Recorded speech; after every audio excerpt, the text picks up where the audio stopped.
May tanong ako. Anong tingin mo mangyayari kung tinusok ko tong stick na ito, ang plastic na may lamang tubig? Tinatanong ba yun? E di mabubutas yung plastic, tapos mabubuhos yung tubig. Sigurado ka? Final answer mo na yan? Bakit? May iba pa bang mangyayari dyan? Tingnan natin. Hawakan mo. Try natin, ha? Sige nga. Sige, taas mo konti. Okay. Wow! Isa pa, oh. Wow! Tatapos mo. Ba't di pumuputok? Ay! Magic ba yun?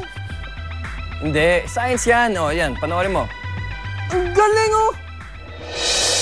May plastic na may lamang tubig. Tutusukin ito ng sharp stick hanggang lumusot sa plastic. Pero walang tubig na matatapon dito. 3 stick ang itutusok sa plastic. Pero wala pa ring tubig na natapon mula rito. Gagawin din nila ito sa mas malaking plastic gamit ang mas malaking stick.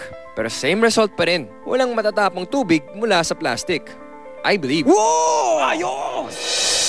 Guys, friction ulit yung dahilan kung bakit hindi lumabas yung tubig sa plastic nung tinusok ko ito ng stick.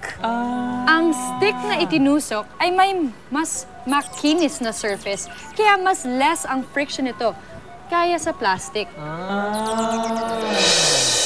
Ang stick-on-water experiment ay halimbawa na naman ng friction experiment, kung saan ang makinis na surface ng stick na itinusok sa plastic ang dahilan kung bakit madaling na-penetrate nito ang plastic na may lamang tubig. Kung naging rough o magaspang ang surface ng stick, ay madaling na-rupture o pumutok ang plastic dahil sa matinding friction. Ang tubig naman sa loob ng plastic ay nagsilbing sealant, kung kaya walang nakalabas na hangin mula sa loob ng plastic, na dahilan kung bakit walang natapon na tubig. I believe. Guys, paano ba yan? Tapos na naman ang isang episode na puno ng mga magical experiments na siguradong pag-uusapan hanggang bukas. Oo nga, kaya lang, nakakabitin. Oo nga eh, Oo bitin nga, nga siya talaga. nga pala, ano nangyari sa mga experiment nyo na telephone directory? Siyempre, oh. Ito pa, oh. Oh, tapos na. Tapos na eh. Ano Okay, talaga? Oh, sige, may papagawa ko sa inyo. Oh. Atakin nyo yan, magkabilang dulo. Hahatakin lang.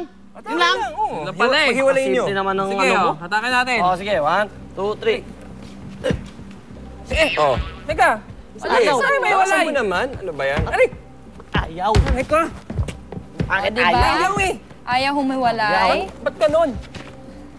Ayaw eh. Mga ka-I Believe, see you again next week. Same time, same channel para sa mas marami pang mga exciting magical experiments.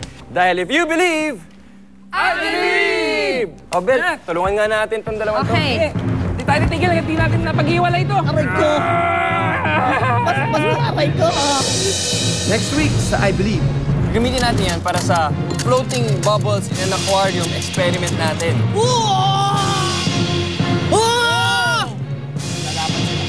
Lalaban. Oh! Dozo! Se! No! Dong! Wow.